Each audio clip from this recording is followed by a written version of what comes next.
Hi friends, എല്ലാവർക്കും ഈ പുഴയും കടന്ന അപ്കമിംഗ് എപ്പിസോഡ് റിവ്യൂയിലേക്ക് സ്വാഗതം. ജയബാലൻ തന്നെ ചതിക്കുകയായിരുന്നു എന്നുള്ള സത്യം പറഞ്ഞ അരവിന്ദൻ തകർന്നു പോവുകയാണ്. തന്റെ കുടുംബത്തിന് വേണ്ടി ഒരായുസ് മുഴുവൻ ഗൾഫിൽ കിടന്ന് കഷ്ടപ്പെട്ട അരവിന്ദൻ ആ പണം മുഴുവൻ ജയബാലനെ ആയിരുന്നു ഏൽപ്പിച്ചിരുന്നത്. ഇപ്പോൾ ഗംഗയുടെ കല്യാണത്തിനുള്ള സ്വർണം എടുത്തതോടുകൂടി ആ പണം എല്ലാം തീർന്നെന്നാണ് ജയബാലൻ പറയുന്നത്. തോട്ടം വാങ്ങാനായി അരവിന്ദൻ കുറച്ച് കാശ് ജയബാലനെ ഏൽപ്പിച്ചിരുന്നു. ആ തോട്ടത്തിന്റെ ഓണർ ആക്സിഡന്റ് പറ്റി കോമയിലാണെന്നാണ് ജയബാലൻ പറയുന്നത്. ജയബാലന്റെ കൊടുംചതി മനസ്സിലാക്കിയ അരവിന്ദൻ വീട്ടിലേക്ക് വരികയും ശാരദയോടും മക്കളോടും സന്തോഷത്തോടു കൂടി സംസാരിക്കുകയും അവർക്ക് സ്നേഹത്തോടുകൂടി ഭക്ഷണം വാരി കൊടുക്കുകയുമാണ്. ഗംഗയുടെ വിവാഹ നിശ്ചയത്തിന്റെ അന്ന് അരവിന്ദൻ മരിക്കുകയാണ്. ബോധം കെട്ടതുപോലെ താഴേക്ക് വീണ അരവിന്ദന്റെ അരികിലേക്ക് ഓടി വരികയാണ് ശാരദയും കാവേരിയും ഗംഗയും യമുനയും നിളയുമെല്ലാം. അവർ തട്ടി വിളിക്കുന്നുവെങ്കിലും അരവിന്ദൻ കണ്ണു തുറക്കുന്നില്ല. വിനീതും നിവിനും അവിടെ കൂടി വരികയും അരവിന്ദനെ ഹോസ്പിറ്റലിലേക്ക് കൊണ്ടുപോവുകയുമാണ്. കാവേരിയും അവരുടെ ഒപ്പം പോകുന്നു. തുടർന്നവർ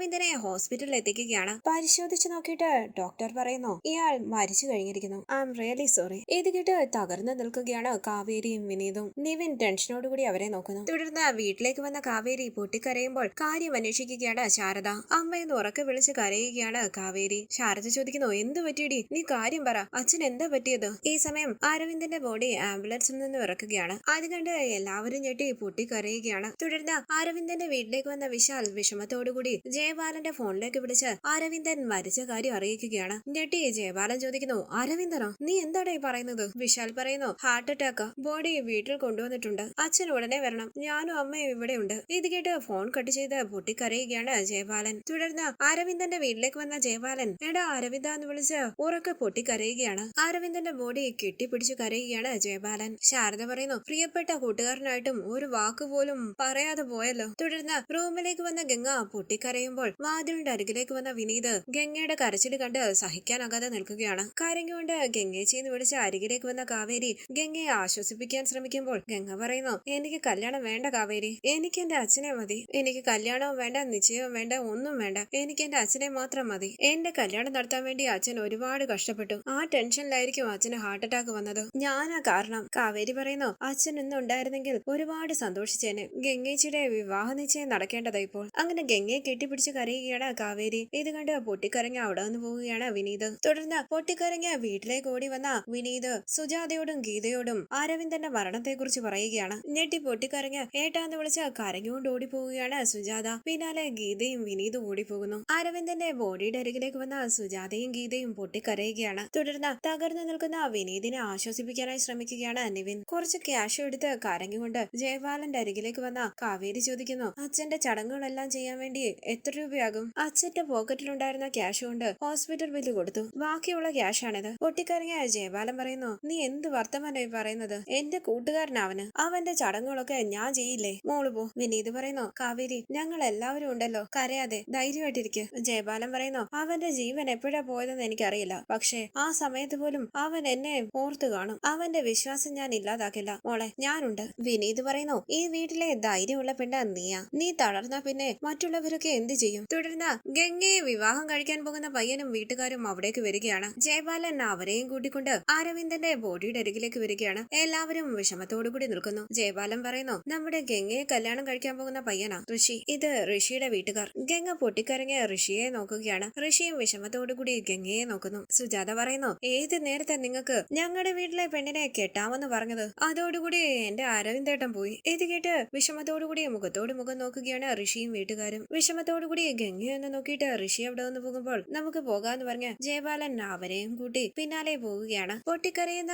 ശാരദ ഓർക്കുകയാണ് അരവിന്ദനുമായുള്ള നല്ല നിമിഷങ്ങൾ. തുടർന്ന് ജയബാലൻ പറഞ്ഞത് പ്രകാരം ഗംഗയും കാവേരിയും അരവിന്ദന്റെ ചടങ്ങുകളെല്ലാം ചെയ്യുകയാണ്. ശേഷം കാവേരിയും ഗംഗയും ചിത കത്തിക്കുകയാണ്. തുടർന്ന് വീട്ടിലേക്ക് വന്ന എല്ലാവരും വിഷമത്തോടുകൂടി ഇരിക്കുകയാണ്. ജയബാലൻ പറയുന്നു, പോയവര് പോയി, ഞാനുണ്ട്. നിങ്ങളുടെ എന്ത് കാര്യത്തിനും ഞാനുണ്ട്. ശാരദെ വിഷമിക്കാതെ, നിന്റെ സഹോദരന്റെ സ്ഥാനത്ത് ഞാനുണ്ടാകും. വിനീതെ എന്തുണ്ടെങ്കിലും വിളിക്കണം. അങ്ങനെ വിശാലിനെയും നിവിനെയും കൂട്ടി അവിടെ നിന്ന് പോവുകയാണ് ജയബാലൻ. കണ്ടു നിറയ്ക്കാൻ വിനീത് ഓർക്കുന്നു, അരവിന്ദൻ തന്നോട് ആ കുടുംബത്തിന്റെ ഒപ്പം ഉണ്ടാകണമെന്ന് പറഞ്ഞത്. തുടർന്ന് രാവിലെ എഴുന്നേറ്റ് കാവേരിക്ക് തോന്നുകയാണ് അച്ഛൻ തന്റെ അരികിലേക്ക് വന്നിരുന്ന് സംസാരിക്കുന്നതായി. അരികിലേക്ക് വന്ന വിനീത് കാവേരിയെ വിളിക്കുമ്പോൾ ഞെട്ടി തിരിഞ്ഞു നോക്കുകയാണ് കാവേരി. അച്ഛൻ എന്റെ അടുത്തുണ്ടായിരുന്നു, അച്ഛൻ എന്നോട് സംസാരിച്ചു എന്നൊക്കെ കാവേരി പറയുമ്പോൾ കാവേരിയെ ആശ്വസിപ്പിക്കാനായി ശ്രമിക്കുകയാണ് വിനീത്. തുടർന്ന് ജയബാലനും വിശാലും നിവിനും ഒക്കെ അവിടേക്ക് വരികയാണ്. അരവിന്ദന്റെ ഫോട്ടോ ഫോട്ടോയുടെ അരികിലേക്ക് വന്നിരുന്ന സുജാത പൊട്ടിക്കരയുകയാണ്. കണ്ണു നിറഞ്ഞിരിക്കുന്ന കാവേരിയോട് ജയപാലൻ പറയുന്നു, മോളെ കരയല്ലേ, നീ ധൈര്യമുള്ള പെൺകുട്ടിയല്ലേ,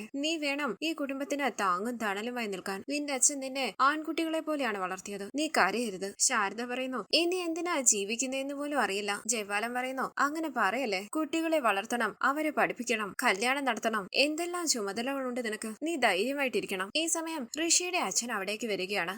ജയപാലൻ പറയുന്നു, ഇന്നിങ്ങോട്ട് വരുമെന്ന് ഞാൻ വിചാരിച്ചില്ല, ഒന്ന് ഫോണ് പോലും വിളിച്ചില്ലല്ലോ. ഋഷിയുടെ അച്ഛൻ പറയുന്നു, ഇങ്ങനെ ഒരു സങ്കടം നിങ്ങളുടെ വീട്ടിലുണ്ടാകുമെന്ന് ഞാൻ വിചാരിച്ചതേ ഇല്ല. ജയപാലൻ പറയുന്നു, ഞങ്ങൾ എല്ലാവരും ഈ ദുരിതം എങ്ങനെ താങ്ങുമെന്ന് അറിയാതെ ഇരിക്കുകയാണ്. ഋഷിയുടെ അച്ഛൻ പറയുന്നു, ഞങ്ങൾ നിശ്ചയത്തിനായി വന്നതാണ്, അപ്പോഴാണ് അറിഞ്ഞത് അരവിന്ദന്റെ മരണത്തെക്കുറിച്ച്. ഈ കല്യാണാലോചന കാരണമാണ് ആ അരവിന്ദന് മരണം ഉണ്ടായതെന്ന് വരെ ഇവിടെ ഒരാൾ പറഞ്ഞു. ഇപ്പൊ ഞാൻ വന്നത് വളരെ പ്രധാനപ്പെട്ട ഒരു കാര്യം പറയാനാ. എന്റെ പയ്യന് ലീവ് വളരെ കുറച്ചേ ഉള്ളൂ, അവൻ തിരിച്ചു പോകുന്നതിന് മുമ്പ് കല്യാണം നടത്തണം. ഇത് കേട്ട് എല്ലാവരും ടെൻഷനോട് കൂടി നിൽക്കുമ്പോൾ മുത്തശ്ശി പറയുന്നു, എന്റെ മകൻ മരിച്ചിട്ട് 2 ദിവസം പോലും ആയില്ല, അതിനു മുമ്പേ കല്യാണക്കാര്യത്തെ കുറിച്ച് പറഞ്ഞാൽ എങ്ങനെയാ? ജയപാലൻ പറയുന്നു, നേരത്തെ പറഞ്ഞു വെച്ച കല്യാണമാണെങ്കിലും ഞങ്ങൾക്ക് പക്ഷേ ഉടനെ നടത്താൻ പറ്റില്ല. ഋഷിയുടെ അച്ഛൻ പറയുന്നു, ഞാൻ പറഞ്ഞു തീർക്കട്ടെ. ഒരു നല്ല കാര്യം തീരുമാനിച്ച ഉടനെ ഇവിടെ ഒരു ദുഃഖം നടന്നു. ഇനി ആ നല്ല കാര്യം നമ്മൾ നടത്തിയാൽ നമ്മുടെ 2 കുടുംബത്തിനും നല്ലതല്ല. ഞങ്ങൾക്ക് ഞങ്ങളുടെ പയ്യൻ മടങ്ങി പോകുന്നതിന് മുമ്പ് ഈ കല്യാണം നടത്തണം. പക്ഷെ അതിനുവേണ്ടി നിങ്ങളെ നിർബന്ധിക്കാനും കഴിയില്ല. ഇങ്ങനെ ഒരു കാര്യം നടന്നതുകൊണ്ട് ഈ കല്യാണം നടക്കണ്ടെന്നാണ് ഞങ്ങൾ വിചാരിക്കുന്നത്. ഇത് കേട്ട് ഞെട്ടി നിൽക്കുകയാണ്